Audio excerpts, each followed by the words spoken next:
엄청 많이 해왔어요. 근데 이런 세포들은 다 어디에 있을까요? 골수에 있습니다. 골수에. 피질골이 전혀 있지 않아요. 컴팩트본에 있지 않아요. 근데 컴팩트본에다가 뼈 이식을 해요. 그게 뼈가 될까요? 세포가 없는데 뼈가 될까요? 스카폴드만 올려놓으면 뼈가 되나요? 제로그라프트, 알로그라프트, 오토그라프트 다 해도 뼈가 되지 않습니다. 딱딱한 뼈 위에다가 딱딱한 뼈를 그대로 이식을 하면 뼈가 되지 않는 거죠. 원인 자체가 있는데도 불구하고 저희가 감각으로 넘어가는 경우가 많죠.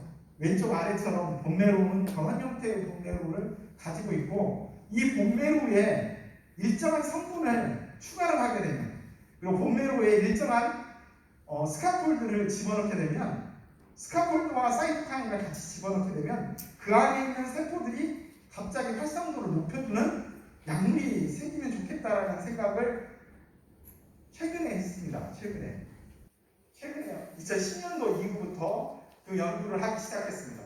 골수에 자극을 주면 피질골을 만들어내겠다. 딱딱한 뼈를 만들어내겠다. 세포들도 계속 순환 과정을 거치겠다라는 생각을 하게 됩니다. 골수를 바꿔야 되겠다는 생각을 최근에 하게 되고요. 그 연구를 하면서 이 도표를 하나 만들었어요. 제가. 이게 오스테오클라스고요. 저쪽이 오스테오블라스트입니다. 오스테오클라스와 오스테오블라스트가 자기 역할을 제대로 못하게 되면 결국에는 뼈를 만드는 컴팩트본을 만들어낼 수가 없습니다. 특히 오스테오클라스트가 자기 역할을 하지 않으면 오스테오클라스트가 썩은 뼈들을 제거하고 새로운 뼈들을 만들어라고 오스테오블라스트한테 시그널링을 주지 않으면 절대로 인터루킨 6라든지 인터루킨 1이라든지 BMP2라든지 발현을 시켜서 BMP2라든지 액티베이션을 시켜주지 않으면 오스테오블라스트는 자기 역할을 하지 않아요. 근데 우리가 어떻게 하고 있냐면 골다공증 환자에게 오스테오클라스트를 억제시키는 약물을 비스포스포닉이라는 약물을 먹입니다. 왜? 흡수를 적게 하기 위해서. 흡수가 안 되게 하기 위해서. 오스테오클라스트는 화물세포는 흡수를 시킨다라고 하기 때문에 흡수를 적게 하면 약물을 먹이면 오스테오클라스트가 억제되면 뼈가 생성이 다시 되겠다라는 생각으로 좀 상당히 어리숙한 얘기죠. 오스테오클라스트를 비스포스포닉을 먹였어요. 그랬더니 오스테오클라스트가 자기가 자기 역할을 하는 특히 콜레스테롤 그 주변에 있는 네크로틱한 뼈를 먹고 콜레스테롤을 만들어내야 되는데 콜레스테롤을 만들지 못합니다. 메바노린 패스웨이 자체를 못 만들게 해요. 오스테오클라스트가 비스포스포네인 약을 먹으면 악토멜, 돔비바 뭐 이런 약들 있잖아요. 골다공증 약이라고 하는 약물들. 그 약물들을 먹게 되는 이런 현상들이 있습니다. 그러면 자기 오스테오클라스트가 자기 역할을 하지 못하면 인터루킨 6나 BMP2를 발현하지 못해요. 그러면 결국 메이클 기관이나 메이클 시스템을 거쳐서 만들어진 오스테오클라스를 다시 액티베이션 시키거나 오스테오블라스트를 액티베이션 시켜주는 디퍼런시에이션 시켜주는 것을 하지 못하게 됩니다. 이러한 과정들 속에 해답이 있더라고요. 뼈세포를 활성화시켜주고 우리가 성인병이 해당되는 성인병 환자들이 왜 골다공증 환자들이 왜 임플란트를 심어도 임플란트가 5cm를 이루지 않는지, 골다공증은 어디에서부터 시작되는지, 골다공증의 원인이 무엇인지, 여기에 대한 근본적인 공부를 다시 한번 하게 됩니다.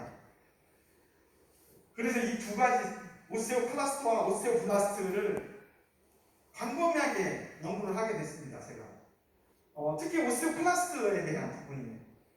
오스테오클라스트를 액티베이션 시키면 오스테오클라스트가 자기 역할을 하게 하면 어떤 증상들이 발생되냐. 오히려 그 전까지 연구는 뭐였냐면 오스테오클라스트를 억제시키는 약물들을 파골세포를 억제시켜가지고 골다공증 치료제를 만들겠다라고 생각하는 사람들이 워낙 많았어요. 근데 저는 생각을 바꿨어요. 어떻게 바꿨냐. 오스테오클라스트를 활성화시키면 오스테오블라스트도 활성화된다. 그걸 뼈를 제대로 만들 수가 있겠다. 오스테오클라스트가 액티베이션 되지 않으면 어느 뼈도 만들어지지 않는다라는 개념을 그 가정 하에서 출발해서 여러 가지 약물을 혈구를 공부하기 시작했습니다. 세포는 우리가 혈액은 혈장과 혈구로 이루어져 있습니다. 혈장에 가장 많은 혈장을 이루고 있는 것은 무엇인지 아십니까? 우리가 공부를 대학교 때 공부를 했는데요. 실제로 잘 모르더라고요. 저도. 혈장이 뭘로 이루어지냐? 플라스마가 제일 많은 것이 알부민이에요. 피브리노겐, 그 다음에 프로스롬빈, 그 다음에 사이토카인, 컴프리먼트 이런 것들이 있다. 분명히 배웠는데 불구하고 다 까먹었더라고요. 그래서 혈액에 있는 혈장의 일부 성분이 부족해 있으면 일부 성분이 부족해 있으면 골세포나 파골세포나 면역세포가 저하되더라 라는 부분들을 알게 됐어요. 여러 가지 저널도 보고 공부를 하다 보니까 플라스마에서 여러 가지 성분들 중에 일정 성분이 빠져 있더라. 일정 성분이 뭐냐? 스롬빈이었어요. 프로스롬빈. 일정 성분이. 특히 영양분이 떨어져 있는 분들 같은 경우는 알부민 자체의 수치도 획격하게 떨어져 있습니다. 그래서 알부민, 스롬빈, 피브리노겐은 오히려 더 많습니다. 피브리노겐. 오히려 증가하고 있어요. 질환이 있는 사람과 질환이 없는 사람들을 비교를 해보니까 그런 증상들을 발생하겠구나라는 생각을 해보고 혈구세포는 많이 들어봤지만 WBC, RBC, 그 다음에 뉴트로필이나 에오지노필, 리포사이트 이런 것들로 이루어져 있는 게 혈구세포입니다. 이게 어디에 있느냐? 골수에 있어요. 골수에.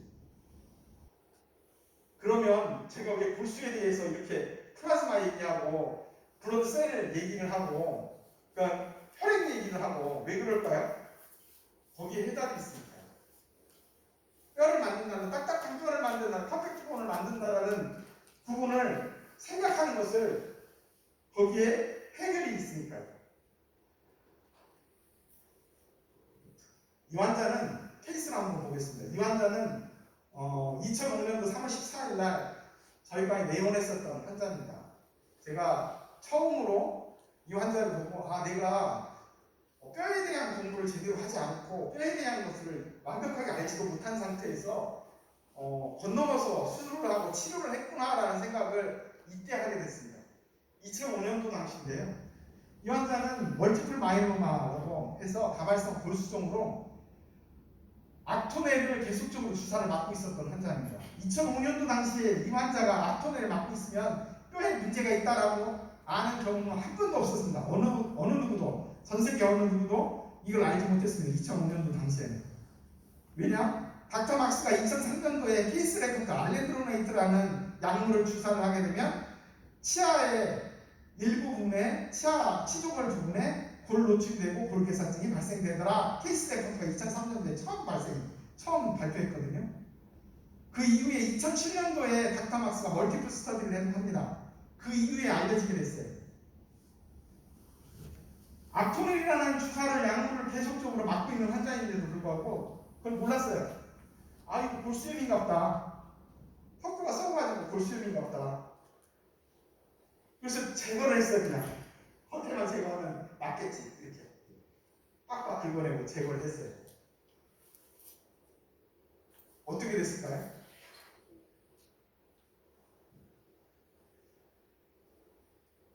덮어졌어요. 반대쪽까지 퍼지고 상악 전체가 다 퍼집니다. 거의 2살 가까이 저희가 약물을 항생제를 계속 주입하니까 어떻게 되느냐? 펑거스 생겨요. 뼈에. 결국에는 이 환자는 사망을 했습니다. 2006년도에 사망을 했는데요.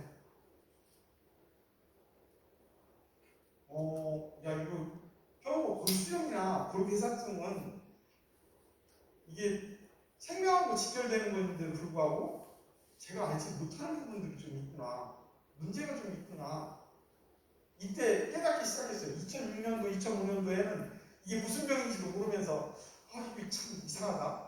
내가 치료를 해가지고 턱뼈를 잘라내거나 그 주변을 다 잘라내면 다 해결됐었는데 왜 그러지?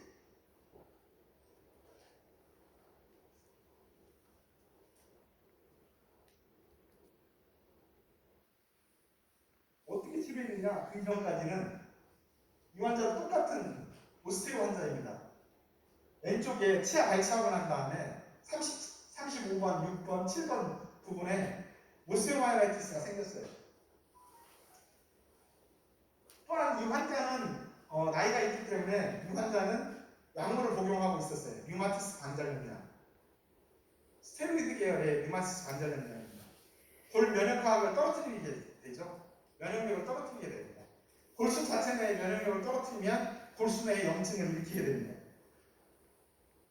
핫스팟이 이렇게 나타나죠? 이렇게 왼쪽 메르트 쪽에 골수염이 생긴 거예요. 어떻게 시술을 하냐? 이 당시 지금도 마찬가지입니다. 이런 환자는 턱을 잘라내고요. 턱을 잘라냈다가 다 끊어질 뻔 하니까 그래도 안 나와요. 그래서 또 열어서 플레이트 대고 또 긁어내요. 나을까요? 이 환자는 약물성 골괴사증을 가지고 있고요. 또 하나는 골수염을 같이 가지고 있기 때문에 턱분을 잘라내면 잘라내면서 그 옆으로 퍼집니다. 계속. 백날 해봤자 수술해봤자 낫질 않아요. 이 환자는. 이런 환자가 계속 수술까지 발생을 할 거예요. 이것은 제가 수술하지는 않은 환자입니다. 기존에 다른 선생님들이 수술해가지고 개념이 달랐을 때 어떤 문제가 되는지 결국에는 디코티케이션 소설리지즘이라고 하는 골수염 환자의 치료의 가장 큰 치료 방법 중에 하나는 턱뼈를 잘라내는 거였는데 턱뼈를 잘라내도 낫지를 않아요. 이 환자. 과연 어떻게 해야 치아 이런 부분들을 낫게 하고 뼈를 낫게 하느냐. 그 다음에 임플란트를 심었을 때 뼈가 만들어지느냐. 딱딱한 뼈에 해당되는 코텍스가 만들어지느냐. 오세오 인테그레이션이 어떻게 되느냐. 이거에 대한 고민을 하게 됩니다.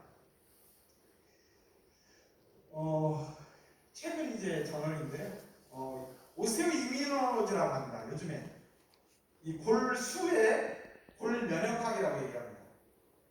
골 면역학을 알지 못하면 골수의 골 면역학을 알지 못하면 뼈 이식은 의미가 없습니다. 뼈가 만들어지지 않아요. 절대로. 골수에 있는 골 면역을 담당하고 있는 오스테오클라스트라는 파워리셉터를 제대로 알지 못하면 오스테오블라스트나 오스테오사이트를 만들어내지 못하고 프롤리퍼레이션 디퍼런시에이션을 일으키지 못합니다.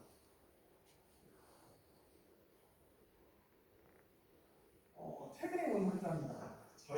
제가 개원하고 처음 개원을 했는데 이 환자가 처음에 딱 개원했어요. 86세 남자 환자인데요. 여기 오른쪽 하단에 틀니를 끼고 있었어요.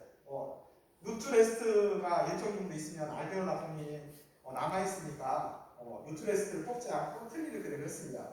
근데 틀니가 여기에 틀니를 끼고 있으니까 베스티블 쪽에 이렇게 종물처럼 이렇게 올라오는 거예요. 에필리스 피스라 tum이 같다? 이렇게 생각하시는 분들이 상당히 많을 거예요. 일반적으로. 근데 이 환자는 그렇지 않습니다. 이렇게 얼서레이션도 있고 생각보다 좀 달라요. 그래서 파노라마를 찍었습니다. 파노라마를 찍었는데 뭔가 다른데 시피스 쪽에 뭔가 다른데 멘탈 포람의 바로 앞쪽에 뭔가 다른데 잘 보이시나요? 잘 안 보이시죠? 그려볼까요? 네, 이렇게 다시 없애볼까요? 보이시나요 이제? 보이시죠? 네, 볼수를 안 봤기 때문에 여기 있는 선생님들이 파노라마 보면서 볼수를 볼 생각을 한 번도 안 하셨을 거예요. 치아만 보셨지. 치아의 뿌리만 보셨지. 치아 뿌리 하방에 있는 골수의 형상을 한 번도 보신 적이 없을 거예요. 저도 그랬습니다. 이것만 보더라도 알 수가 있을 텐데 그렇지 않더라고요. 제가 이제 여러 가지 피 검사를 다 합니다. 골수염 증상을 확인하기 위해서 여러 가지 검사를 좀 하는데요. 특히 가장 많이 하는 검사 중에 ESR은 기본적으로 합니다. 저희 병원은 이제 ESR, CRP 뭐 이런 것들 다 검사를 하고요. 특히 뉴트로필 퍼센테이지나 림포사이트 퍼센테이지, 특히 림포사이트, 모노사이트의 퍼센테이지를 반드시 확인합니다. 이게 면역에 문제가 있으니까요. 근데 ESR만 높아져 있는 상태로 보여집니다. 이 환자는 열어서 보니까 저렇게 구멍이 뻥 뚫어져 있어요. 볼 수가 완전히 회사돼가지고 회사 덩어리가 다 나오는 거예요.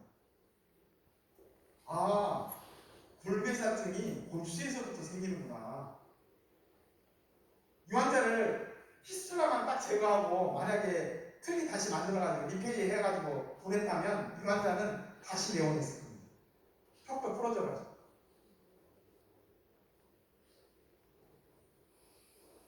그래서 이 환자를 저희가 이제 개발한 약물을 가지고 치료를 했어요.